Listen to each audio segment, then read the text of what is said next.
사도행전 8장 1절이 이상하게 되어 있는데 우리말 성경에 그 장절이 잘 안 되어 있는 것 중에 대표적인 절 같습니다.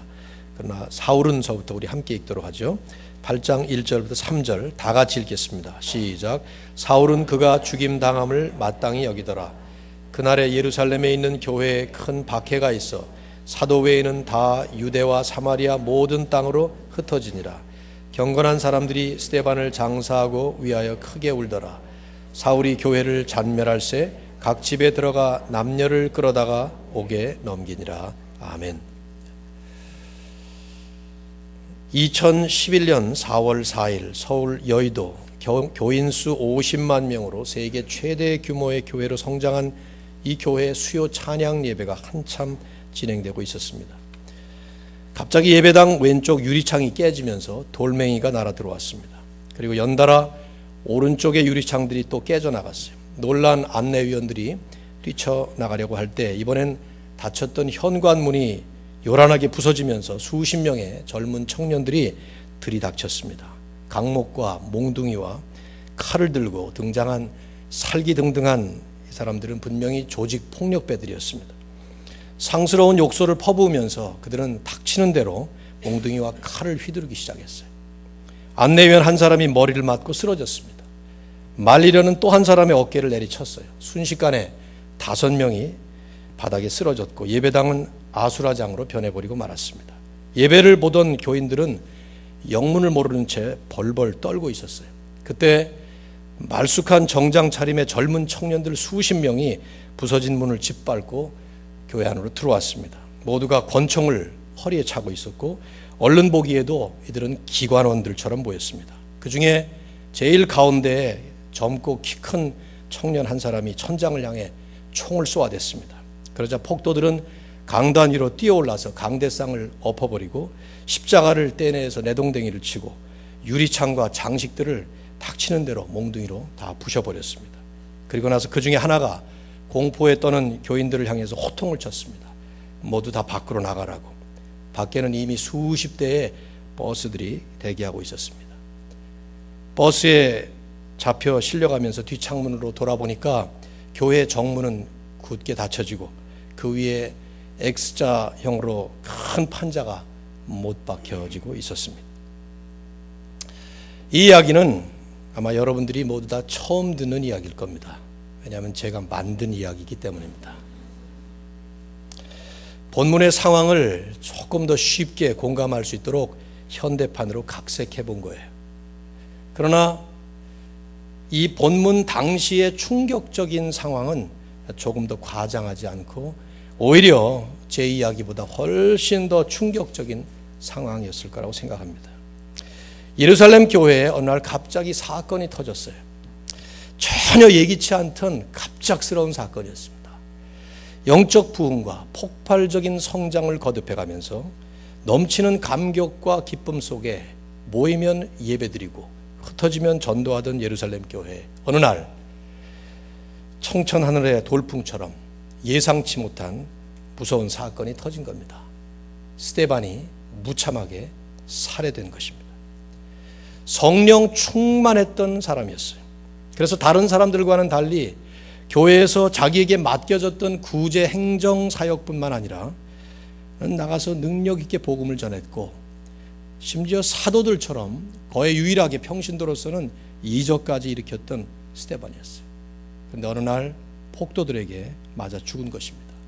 무자비한 돌매질로 얼굴과 형체를 알아볼 수 없도록 무참하게 허무하게 맞아 죽은 것이죠. 그리고 바로 그날 스데반이 죽던 날 슬퍼할 틈도 없이 무서운 핍박의 불길이 예루살렘 교회에 덮친 것입니다. 오늘 본문을 여러분이 보시면 1절과 3절은 이 사실을 아주 조용하게 기록하고 있습니다. 한번 보시죠. 1절, 그날에, 이 날이 언제입니까? 7장에 나오는 스데반이 죽던 날이에요. 돌 맞아서 순교하던 날이죠. 그날에 예루살렘에 있는 교회에 큰 박해가 있어 사도 외에는 다 유대와 사마리아 모든 땅으로 흩어지니라. 3절을 보시면 사울이 교회를 잔멸할새 각 집에 들어가 남녀를 끌어다가 옥에 넘기니라. 사도행전을 기록하는 누가는 아주 간단하지만 당시의 정황을 절묘하게 함축하고서 묘사하는 특별한 두 단어를 사용하고 있어요. 그날에 예루살렘에 있는 교회에 큰 박해가 일어났다. 이 박해라는 말은 상대방을, 다른 사람을 아주 심하게 괴롭히면서 해치는 행위를 얘기합니다. 무자비하게 때리고 밟고 이런 모습들을 그려보시면 되죠. 교회에 큰 박해가 덮친 거예요. 핍박이. 3절에 사울이 교회를 잔멸했다. 이 잔멸이라는 말은 남은 것을 없앴다 그런 말이지만, 이 말의 원뜻은 야생 멧돼지가 먹이를 찾기 위해서 밭을 그냥 무자비하게 무섭게 파헤치고 다니는 모습이에요. 교회를 그렇게 파헤치고 다닌다고 생각하시면 되고, 혹은 굶주렸던 맹수가 오랜만에 자기 먹이를 잡은 다음에 물고 찢고 잡아 흔들면서 아주 무자비하게 죽여나가는 잔인한 모습을 얘기하는 것이죠. 사울이 교회를 그렇게 잔멸했다. 영어 성경을 보시면은 NIV 같은 성경은 Saul began to destroy the church. 교회를 박살을 내고 파괴를 시키기 시작했다. 그렇게 표현을 했습니다. 대대적인 교회 핍박이 시작된 겁니다. 남자, 여자 할 것 없이 믿는 사람들은 닥치는 대로, 보이는 대로, 잡히는 대로 그냥 끌려가는 거예요. 더러는 옥에 갇히고 더러는 죽기도 하고 잔인하게 무서운 핍박이 임한 것이죠. 사도행전 26장 10절을 보면 사울은 이때의 정황을 자기 말로 잠깐 얘기를 해요. 사람들이 옥에 갇히고 죽을 때 내가 찬성 투표를 던졌다. 이렇게 말을 하죠. 아마도 사울은 그 표현으로 봐서 공회원이었던 것 같아요. 종교, 정치, 사회의 지도층 그룹이 모여 있었던 산헤드린이라는 이 공회원이었던 거로 추측이 돼요. 9장 1절에 보시면은 이 다음 장에 사울이 주의 제자들에 대하여 위협과 살기가 등등했다. 영어 성경은 더 재미있게 표현을 했어요. 무서운 살기등등한 이 호흡을 숨을 쉬다 이렇게 표현이 되어 있는데요. 무서운 핍박이 교회에 덮친 거예요. 그 결과로 교회는 하루아침에 붕괴돼 버리고 해산되어 버린 것입니다. 스데반의 죽음이 불러온 핍박의 불길, 그리고 그 결과 일어난 교회의 붕괴와 해산. 오늘 본문은 이 속절 속에서 그저 간단하게 마치 흑백 다큐멘터리 영화 같은 그런 조용한 사실 기록을 하고 있지만, 이 사건은 초대교회 역사의 가장 획기적인 사건을 기록한 것입니다. 우리는 두 가지 사실을 오늘 이 본문의 사건을 통해서 주목할 필요가 있습니다. 첫째는 예루살렘 교회가 해산된 사실이에요. 외견상 겉으로 볼 때 부흥하던 예루살렘 교회가 하루아침에 망가진 것입니다. 부흥의 전성기를 맞았던 이 교회가 무참하게 해산된 것입니다. 그래서 이 사건과 함께 예루살렘 교회는 사도행전의 본 무대에서는 사라져버려요. 나중에 잠깐 모습을 비치지만은 예루살렘 교회의 마지막 무대였어요. 그것은 어느 날 갑자기 불어닥친 핍박이었고, 그 핍박으로 인한 교회의 분산이었어요. 분명히 엄청난 충격이었고 엄청난 비극이었습니다. 만일에 그 현장에 여러분이 있었다고 상상해 보세요. 우리 엠마누엘 교회에 이런 일이 일어났다고, 지금 예배드리는 이 자리에 이 순간에 이렇게 일어났다고 상상을 해 보십시오. 분명히 이건 큰 충격이었고 비극이었습니다. 적어도 그 순간, 그리고 겉으로 드러난 모습으로 볼 때는 말이죠. 그러나 실상은 이 안에 깊은 주님의 섭리가 담겨 있었습니다. 그것을 누가는 여기서 잘 설명을 해요. 사실은요. 1절 다시 보세요. 그날에 예루살렘에 있는 교회에 큰 박해가 일어나 있어 사도 외에는, 그 다음을 다 같이 읽으세요. 시작. 다 유대와 사마리아 모든 땅으로 흩어지니라. 여러분 어디서 생각나는 이 표현 아닌가요? 이 표현이 4절에 가서 보시면 흩어져서 뭘 했어요? 4절 한번 보시죠. 다 같이 읽어봐요. 시작. 그 흩어진 사람들이 두루 다니며 복음의 말씀을 전할세. 생각나는 거 없어요? 있죠? 주님께서 이미 1장 8절에서 말씀하셨던 그 말씀, 그 표현이 여기 적히고 있어요. 그때 어떤 말씀이 나옵니까? 성령이 너희에게 임하시면 너희가 권능을 받고 예루살렘과 온 유대와 사마리아와 땅끝까지 이르러 내 증인이 되리라 하셨던 그 말씀이 지금 여기에 적혀 있는 거예요. 다시 말씀드리면 이 상황은 땅끝까지 복음을 전하시겠다고 하는 이 주님의 약속이 성취되기 시작한 것이라는 거죠. 이 사건을 통해서 우리 주님은 약속하신 그대로 복음을 더 넓게 전파하시기 시작했다는 거예요. 그래서 분명히 지금 누가는 이것을 기록하면서 이것이 주님의 섭리가 이루어지고 있었다 하는 것을 우리에게 잔잔하지만 분명하게 보여주고 있는 것이죠. 질문을 하게 돼요. 그렇기 때문에 왜 주님은 굳이 예루살렘 교회를 해산시키셨을까? 이런 생각이 들죠. 얼마든지 다른 방법이 있지 않았겠어요? 그렇잖아요? 이 부흥의 절정에 이르렀던 복음 증거의 열정이 최고도에 달했던 바로 그때였다면 얼마든지 요즘식으로 선교 예산 세우고 선교 전략을 펼치고 전도 전략을 펼치고 그러면서 얼마든지 전도와 선교를 할 수 있지 않았겠어요? 유능한 선교사들을 오히려 뽑아서 그 가운데서 파송하면 되잖아요. 실제로 좀 있으면 13장에 가보시면 안디옥 교회는 그렇게 했습니다. 바울과 바나바를 선교사로 세워서 그들이 1차 선교 여행을 갔다가 돌아와서 보고하고 2차 갔다 와서 또 보고하고 3차 갔다 와서 보고하고 그렇게 계속 전략적으로 그리고 아주 조직적으로 하고 있어요. 합니다 나중에. 그런데 왜 예루살렘 교회는 여기서 지금 해산시키셨냐 이것이죠. 더구나 하필이면 핍박이라고 하는 이런 사건을 통해서 교회를 이렇게 박살내다시피 하나님이 하셨느냐 이 말이.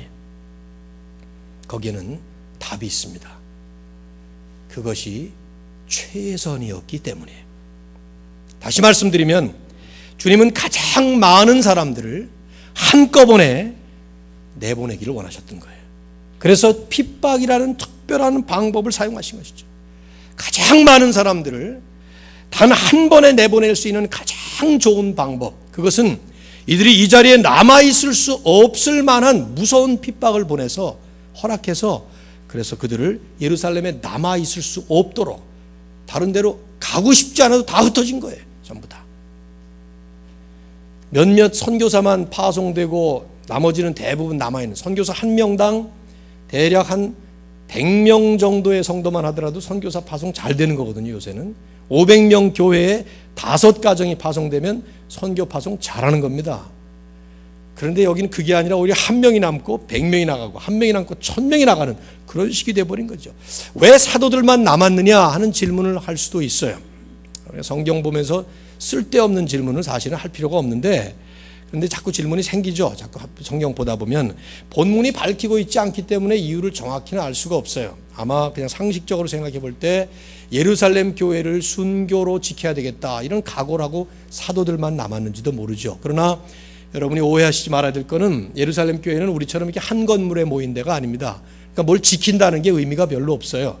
아마 사도들 그냥 남아있었던 것 같아요. 그냥 본문의 초점은 사도들이 남았다는 사실이 아니고 그 사도들 빼놓고는 모두가 다 나갔다는 게 초점이에요. 그걸 강조한 거예요. 과장한 것이죠. 전부 다 나갔다 그래도 전부 다 안 나갔어요. 사실은 예루살렘 교회 나중에 사도행전 저 뒷부분에 가서 보시면은 예루살렘 교회에 수만 명의 믿는 사람이 있었습니다. 그 이후에도 계속 믿는 사람들이 많이 생겼는지 아니면 모르겠지만은 사도들 빼놓고 다 나간 건 아니에요. 그러나 성경이 그렇게 표현할 만큼 절대 다수의 사람들이 전부 다 흩어져서 나갈 수밖에 없던 거예요. 중요한 것은 바로 그 사실이에요. 모든 성도들이 복음에 불타 있었을 때, 그들의 열정이 가장 최고도에 달해 있었을 때, 교회가 기도와 말씀으로 충만해 있었을 때, 완전 무장되어 있었을 때, 교회가 부흥의 최고 절정에 달했을 때 주님은 갑자기 어느 날 핍박을 통해서, 박해라는 사건을 통해서 이 모든 사람들을 전부 다 사면팔방으로 흩어버린 거예요. 그래서 교회가 붕괴되고 교회가 해산되고 교회가 망한 것이 아니라 하나님의 역사가 드디어 명실공히 이루어지기 시작했다는 것을 보여주는 것이죠. 결국 복음 확장의 제2단계 역사가 시작되고 있었던 거예요. 이 주님의 섭리 아무도 예측하지 못했던 사건이에요. 어느 누구도 상상하지 못했던 방법입니다. 그러나 주님의 역사를 위해 주님께서 사용하셨던 하나님의 방법이었던 것입니다. 교훈은 이겁니다. 이게 교훈이에요. 주님은 우리가 예측하지 못하는 주님의 섭리를 위해서 가장 최선의 방법으로 역사하신다 하는 것입니다. 이걸 여러분 개인의 삶에도 적용할 수 있고요, 교회의 삶에도 적용할 수 있고, 또 교회 역사를 이끌어 가시는 하나님의 역사의 그 섭리에도 적용할 수 있는 보편 타당성 있는 진리입니다. 주님은 아무도 예측하지 못하는 주님의 섭리를 위해서 가장 최선의 방법으로 하나님의 백성들과 교회와 세상과 역사를 이끌어 가십니다. 이것이 우리가 믿는 우리 하나님의 역사의 핵심적인 진리입니다. 여러분, 하나님의 역사를 우리는 예측할 수 없어요. 2012년 여기까지 왔습니다. 오늘 감사주일이기 때문에 추수감사주일에 해당되는 설교를 할까 했는데 감사주일에 감사 설교가 따로 있는 게 아니기 때문에 그냥 이 말씀을 택했습니다. 그러나 이 말씀 하나만 생각해도 감사할 수밖에 없죠. 나는 그런 생각을 했어요. 임마누엘 교회가 붕괴되고 해산되지 않고 이렇게 1년 동안 남아있는 것만 해도 감사하다, 그런 생각을 했고요. 어제 CNN 뉴스를 들으면서 지금 이스라엘이 하마스와 함께 싸우고 있는 이 상황 속에 그 어나운서가 그런 얘기를 하더군요. 이 뒤에 있는 큰 손들이 더 위험하다. 이집트가 저쪽을 또 서포트할 것이고 미국은 이스라엘을 서포트할 것이고 이게 점점 더 심각하게 되겠다는 그런 어떤 예측을 하는 얘기를, 뉴스를 들으면서 집안에서 그런 얘기를 했습니다. 너희들 전쟁 겪어봤냐? 나도 안 겪어봤다. 전쟁 끝나자마자 태어난 세대거든요. 저는 54년 1월 달에 태어났으니까 6.25 동란이 끝나고 6개월 뒤에 태어났어요. 뭐 내가 잘한 게 있어서 하나님이 나를 특별히 더 사랑하셔서 그런 게 아니라 어떻게 하다가 이런 자리까지 왔나 하는 생각을 해볼 때 뭐 그 자체가 감사지 따로 감사할 게 뭐가 있겠나 하는 생각을 해봤는데요. 하나님의 섭리는 우리는 다 예측 못합니다. 다 상상 못해요. 그런데 중요한 것은 이 예측할 수 없는, 우리가 그려볼 수 없는 하나님의 섭리를 하나님은 가장 좋은 방법으로 역사하신다는 겁니다. 여러분이 지금까지 살아오는 동안에 그 세월이 길든 짧든 그게 다 하나님의 섭리였어요. 목사님은 내 처지에 있어 보지 않았으니까 그런 말 함부로 하죠. 니들도 내 처지에 안 있었으니까 그렇게 함부로 생각하는 거예요. 나는 그렇게 얘기하고 싶은 거죠. 누구에게나 다 가시가 있고 아픔이 있고, 우리 아버지 약지, 이 왼쪽 이 반지 끼는 왼손 약지가 소련 사람의 총에 맞아가지고 날아갔어요. 기타를 기가 막히게 치시던 분이었습니다. 아버님은 이걸 연주를 하시던 분이었는데 그 취미 삼아서 하는데 애수의 서야곡 뭐 그런 것들을 그냥 막 연주를 하시던 분인데 약지가 떨어져 나가니까 기타를 못 쳤어요, 아버님이. 그런데 요 세 손가락 가지고 코드 잡는 법을 또 터득하셔가지고 그거 하시다가 어떤 건 잘 안 되거든요. 네 손가락이 있어야 되는데, 그러면 하다가 말고 어떨 때는 약주 건강하게 잡수시고 나면 우시곤 그랬어요. 내가 기타 가서 부셔버리려고. 기타 걸핏 하면 기타 자꾸 치시다가 자꾸 우시려고 그래. 아버지 그까지 손가락 하나 부러진 거 가지고 그렇게 우시고 그러냐고 막 뭐라 그러면 우리 아버님이 그냥 아무 소리 안 하셨죠. 지나놓고 보니까 내가 그런 말을 한 게 얼마나 후회되는지 몰라요. 아버님이 그런 말씀 하시고 나니까 손가락 하나 부러져도 아픈 건 아픈 거란다.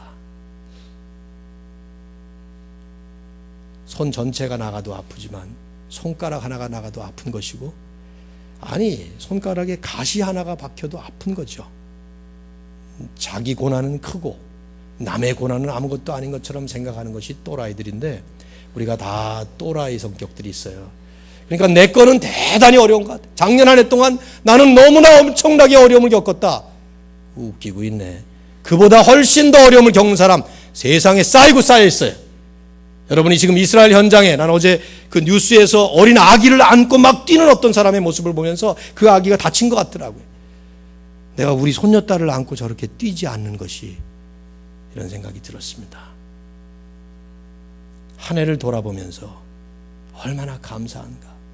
내가 상상도 할 수 없었던, 그러나 하나님이 가장 최선의 길이라고 지난 한 해를 2012년도를 여기까지 인도하셨을 텐데 우리는 또라이들이라 그걸 잘 모르는 거죠.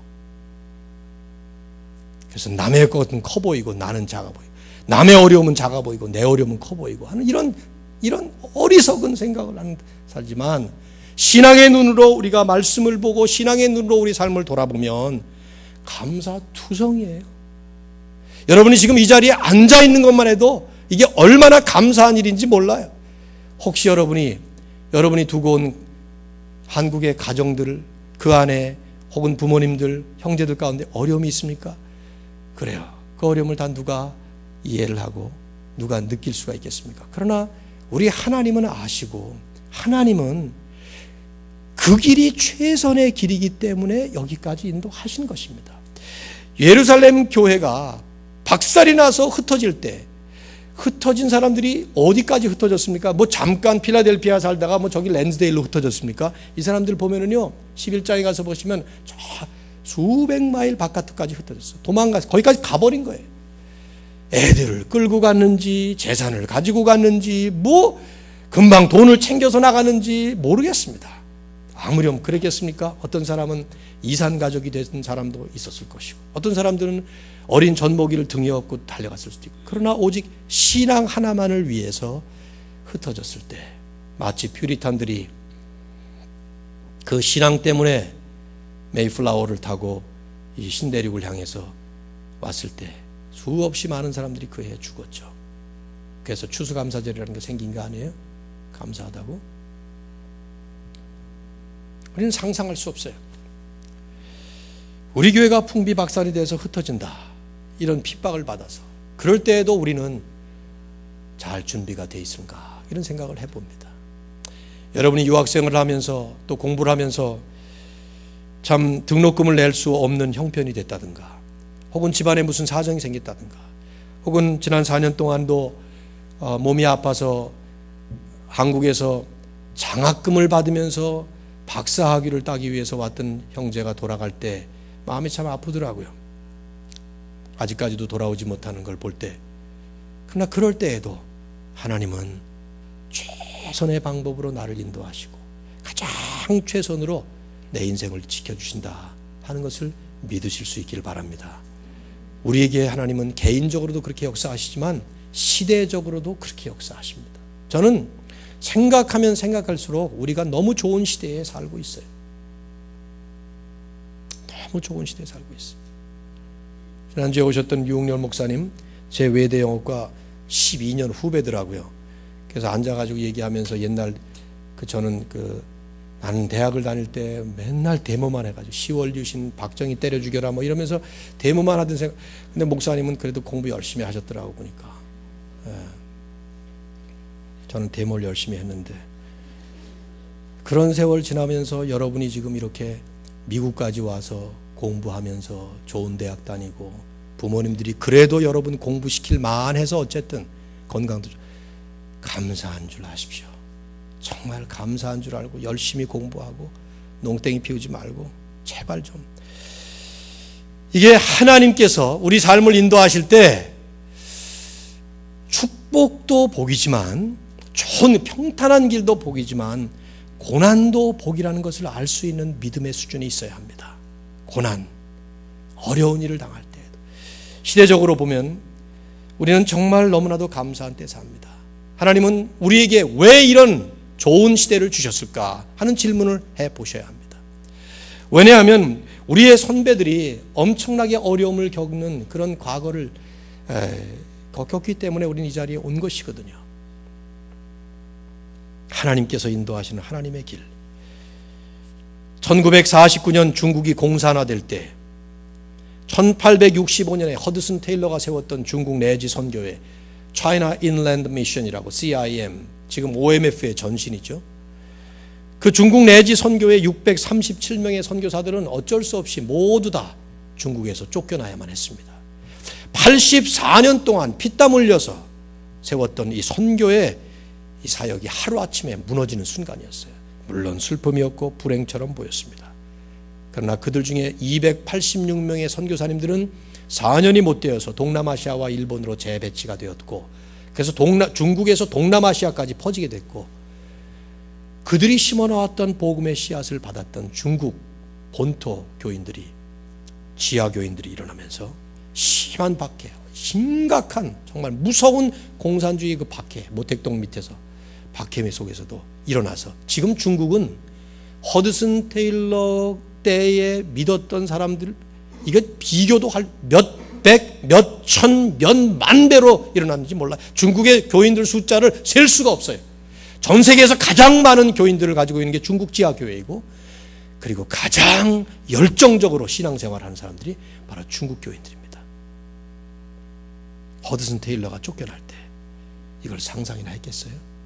그러나 하나님은 하나님의 방법으로 오히려 하나님의 역사를 이루셨던 것입니다. 여러분, 한 말씀을 외우십시오. 잠언 16장 9절입니다. 저 따라하세요. 저 따라하십시오. 사람이 마음으로 자기의 길을 계획할지라도, 머리 좋은 청년들이니까 그냥 길게 합니다. 다시 한번. 사람이 마음으로 자기의 길을 계획할지라도 그 걸음을 인도하는 자는 여호와시니라. 이 말씀은 두 가지를 얘기합니다. 계획은 우리가 세웁니다. 그러나 인도는 누가 해요? 하나님 여호와께서 하십니다. 이 말은 계획 세우지 마라 그 뜻이 아니에요. 네 계획 세워봐야 다 소용없다, 하나님 인도하시면 끝이다, 그 뜻이 아닙니다. 사실 이 말은 우리는 계획을 세우는 게 우리가 하는 일이에요. 내년 계획 잘 세우셔야 돼요. 2013년 잘 맞아야 돼요. 아무 생각 없이 멍청하게 맞으면 안 되는 것입니다. 최선을 다해서 지금까지의 노하우, 경험, 내가 가지고 있는 상식, 또 믿음의 분량을 가지고 계획을 잘 세우세요. 그러나 더 중요한 건 뭡니까? 그 모든 것들을 누구에게 맡겨야 합니까? 하나님께 맡기는 것입니다. 그래서 내가 기가 막힌 계획을 세워서 야, 이렇게 하면 멋지게 내가 성공할 것이다 생각했지만 하나님이 보실 때 그거보단 이게 나아. 그러면 하나님이 인도하시는 거예요. 그때 우리에게는 뭐가 필요합니까? 그 하나님을 철저하게 신뢰하고 하나님께 믿음의 순종을 하는 것이 필요합니다. 우리가 그 초대교회를 보면 이들은 이 하나님의 섭리를 이해하고 있었어요.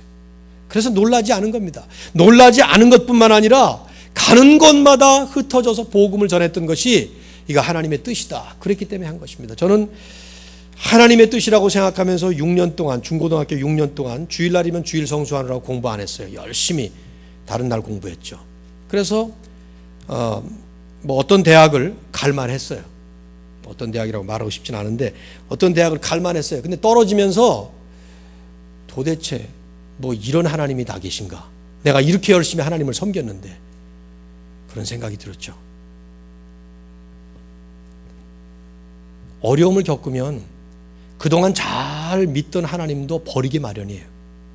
근데 지금 예루살렘 교회가 엄청난 부흥을 이루고 그 안에 있는 성도들이 엄청난 은혜를 받고 쭉만 하다가 갑자기 이런 일 당할 때 어떻게 이들이 모두가 다 하나님을 잘 섬기겠냐 이 말이죠. 대답은 하나밖에 없죠. 이들은 그걸 잘 이해했던 거예요. 하나님의 섭리라는 것을. 그리고 그것을 이해할 만한 성숙한 수준의 믿음을 가지고 있었던 것이죠. 여러분, 2013년도 제가 장담할게요. 우리 가운데 어떤 사람은 어려움을 당할 사람이 있습니다. 이거는 뭐 괜히 여러분에게 엄포 놓는 소리가 아니고 우리 다 살다 보면 그런 일을 겪거든요. 어쩌면 여러분 가운데 몇 사람은 제가 장례식을 치를지도 모르고요. 어쩌면 제가 제 장례식을 치를지도 모릅니다. 사는 게 모르죠. 아무도 몰라요. 그러나 그럴 때에도 하나님께서 우리와 함께 하시고 하나님이 최선으로 우리의 삶을 인도하신다는 것을 믿을 수 있기를 바랍니다. 이 준비가 돼야 돼요. 예루살렘 교회의 탁월함은 그 준비가 되어 있었던 거죠. 그래서 하나님이 흩으신 거예요. 그렇기 때문에 두 번째로 생각할 또 하나의 일은 스데반의 죽음이라는 사건입니다. 여러분, 핍박을 통한 교회의 분산이 복음을 위한 주님의 섭리였다면 그 결정적 동기가 된 사건은 말할 필요 없이 스데반의 죽음이었습니다. 그렇다면 질문을 두 가지 해봐야 되겠죠. 첫째, 스데반이 왜 죽어야만 했는가 하는 것입니다. 생각해 보십시오. 스데반이 꼭 죽었어야만 합니까? 죽지 않고서는 안 된다는 일입니까? 그러면 하나님의 일을 위해서는 모두가 다 이런 스데반처럼 순교해야 된다는 그런 얘기입니까? 살아서 복음을 증거하면 더 유익할 것 아니에요. 두 번째, 왜 하필이면 스데반이 죽었어야만 합니까? 하나님께서 만일에 정순교의 제물이 필요하다면 스데반 말고 스데반보다 조금 못한 사람, 이런 표현이 좀 이상하지만 죽어도 아깝지 않을 사람, 이런 표현이 좀 뭐하지만 그렇게 제가 얘기했어요. 분명히 스데반은 너무 아깝잖아요. 오중 충만, 성령 충만, 지혜 충만, 은혜 충만, 믿음 충만, 능력 충만, 성령이 분명히 나오잖아요. 그래서 사도들 외에 유일하게 평신도들 가운데 이적을 행사했던 사람 아닙니까? 그런데 어떻게 이런 사람을 변론을 하면 어느 누구도 당할 사람이 없었어요. 기가 막힌 설교자였다 이 말이죠. 근데 왜 스데반을 제대로 써먹지도 못하고 이렇게 꼭 스데반을 죽였어야 되냐? 여기에 우리에게 또 하나의 교훈이 있습니다. 성경적 진리가 있어요. 하나님은 가장 귀한 것을 희생하는 최선의 헌신을 통해서 역사하신다는 것입니다. 하나님은 하나님의 역사를 이루실 때 그냥 하시는 것이 아니라 가장 귀한 것을 희생하는 최선의 헌신을 통해서 하나님의 역사를 이루시는 거예요. 여러분이 성경을 다 읽어보십시오. 하나님이 역사하실 때, 특별히 하나님께서 사람을 사용하실 때 하나님이 어떤 사람들을 사용하셨는가? 물론 인간적으로 보면 다 부족하고 연약하고 모자란 그런 사람들을 사용하시지만 그럼에도 불구하고 하나님은 그 최선의 헌신, 그 안에는 값진 희생이 담겨져 있는 그런 헌신을 통해서 하나님의 역사를 이루십니다. 여기 스데반의 죽음이 바로 그런 의미를 가지고 있는 것이죠. 아니, 단순히 스데반의 죽음만 생각할 일이 아니에요. 스데반의 죽음을 너무 감상적으로 생각하지 마십시오. 사실은 스데반의 희생과 헌신은 죽음보다 그 앞서서 그의 삶이 헌신이었습니다. 그는 성령 충만했다고 말합니다. 성경에. 죽기 전에 그는 이미 자기에게 주어진 그 삶의 현장에서 최선의 헌신을 하면서 하나님 앞에 값진 헌신을 했던 그런 사람이었어요. 그렇기 때문에 교회에서 맡겨졌던 그의 직분은 구제 행정을 담당했지만은 나가서 복음도 전하고 능력대로 주시는 대로 이적도 행하면서 하나님 앞에 멋지게 쓰임을 받다가 그리고 간 것이죠. 삶 자체가 헌신이었지만은 죽음까지도 헌신으로 주님 앞에 마감을 하는. 아니, 예루살렘 교회가 해산된 것 자체가 그것 아닐까요? 그 교회가 얼마나 아까워요. 그렇지 않아요, 여러분? 어째서 이렇게 아까운 교회를 해산시키냐 이 말이죠. 그 옆에 비실비실하고 문 닫아도 괜찮은 교회, 그런 교회 사용하시지. 그러지 않는다 이 말이에요. 하나님은 가장 귀한 것을 헌신하고 희생하는 그런. 아니, 더 말할 것 있겠습니까? 십자가 하나만 보더라도 역력하게 그 진리를 우리에게 보여준 거죠. 하나님께서 전지전능하시기 때문에 우리 죄 많은 인류를 구원하신다고 할 때 얼마든지 하나님의 방법이 있었을 것 같아요. 제 생각에는 하늘 보좌에 앉으셔서 손가락 하나만 탁 튀어도 그냥 모든 사람 다 구원하게 할 수도 있었고, 정 아들을 보내셔야만 했다면 아들을 보내셔서 그 아들인 예수 그리스도를 통해서 기가 막힌 설교를 하게 하셔서 복음을 증거하고 영접하게 하시면 됐을 텐데, 굳이 십자가 위에서 그 아들 독생자 예수 그리스도께서 죽으셔야만 했다는 것은 그 안에 많은 신학적인 내용이 함축되어 있지만 바로 이와 같은 진리, 하나님은 당신조차도, 하나님조차도 가장 귀한 것을, 값진 것을 희생하셔서 그걸 통해서 하나님의 뜻을 이루시는 것을 우리에게 보여주는 것입니다. 여러분, 하나님을 위해서 얼마나 희생할 각오가 되어 있어요? 얼마나 헌신할 각오가 되어 있습니까? 전 참 궁금해요. 매주마다 예배 드리고 돌아갈 때 제 마음에 있는 가장 큰 키워드가 있다면 사명과 헌신입니다. 사명과 헌신이에요. 여러분은 은혜와 축복 뭐 이런 것이 가장 귀한 키워드일지 모르지만 그 얘기가 그 얘기예요, 사실은. 왜냐하면 우리가 하나님께 은혜를 받고 하나님께 축복을 받은 대상이라는 것을 분명히 안다면, 요즘 찬양 보면 온통 그런 찬양들이죠. 하나님이 나를 사랑하신다, 하나님 나와 함께 하신다, 온통 은혜와 축복. 근데 그것이 정말 진정한 은혜고 진정한 축복이라면, 그렇다면 그분을 위해서 무엇이 아깝습니까, 여러분? 여러분, 우리가 살면서 내가 정말 존귀하게 여기는 분을 위해서 해드리는 것이 아깝습니까? 여러분의 부모, 여러분 사랑한다면 그 부모님을 위해서 값진 것 드리는 것이 아깝던가요? 부모님, 아버님이 돌아가시고 나니까 왜 내가 좀 더 잘해드리지를 못했을까? 왜 내가 좀 더 좋은 것을 드리지 못했을까? 최선을 다했다고 그래서 아버지에게 효도 소리는 들었지만은 제 마음에는 양이 차지 않아요. 그분이 내게 해주신 것이 너무 크고 너무 감사한데 내가 해드린 게 너무 적기 때문에 아이들을 키우면서 이 아이들을 위해서 무엇을 주면 더 좋을까? 나는 한 번도 우리 아이들에게 밥을 먹을 때에도 이렇게 밥상이 차려져 있으면 그 중에 제일 좋은 건 내가 먹고 자식들아 니들은 뭐 네가 뭐가 나 도와준 게 있냐, 돈을 벌었냐, 나머지 다 여기 남는 거 먹어, 이래 본 적이 한 번도 없어요. 나는 너무 기가 막히게 좋은 아버지이기 때문에. 여러분의 부모님들도 그렇지 않아요? 그래 안 그래요? 그렇죠. 여러분이 사랑하고 여러분이 정말 좋아하는 그분을 위해서는 아깝지가 않아요. 그게 자녀이든 부모님이든 남편이든 아내든. 우리가 하나님을 위해 헌신한다는 것이 아깝게 생각되는 것은 왜 그렇습니까? 희생 그러면은 가장 값진 것을 버리거나 포기한다고 생각해요. 아닙니다. 가장 값진 것을 버리는 게 아니라 드리는 것입니다. 나를 위해 아들도 아끼지 아니하신 그분을 위해서. 특별히 2부 예배는 우리 귀한 청년들이 많이 예배를 드립니다. 뭐 장년들도 많이 계시지만 청년의 때 이 값진 나이에 어제도 그제도 우리 새로 등반하신 분들 한 20명하고 같이 앉아서 얘기를 하면서 그런 얘기를 했어요. 청년의 때 이 자리에 있다는 것이 여러분 얼마나 큰 축복인지 몰라요. 이 가장 값진 나이에 하나님을 위해서 하나님 내 남은 인생을 값지게 살아드리겠습니다. 정말 주님이 나를 부르실 때 값진 희생을 통해서 나를 부르셨는데 내가 값진 헌신으로 하나님께 드리겠습니다 하는 기도를 하고 그런 바람과 소망을 가지고 한 해 한 해를 맞으세요. 그렇게 공부를 하세요.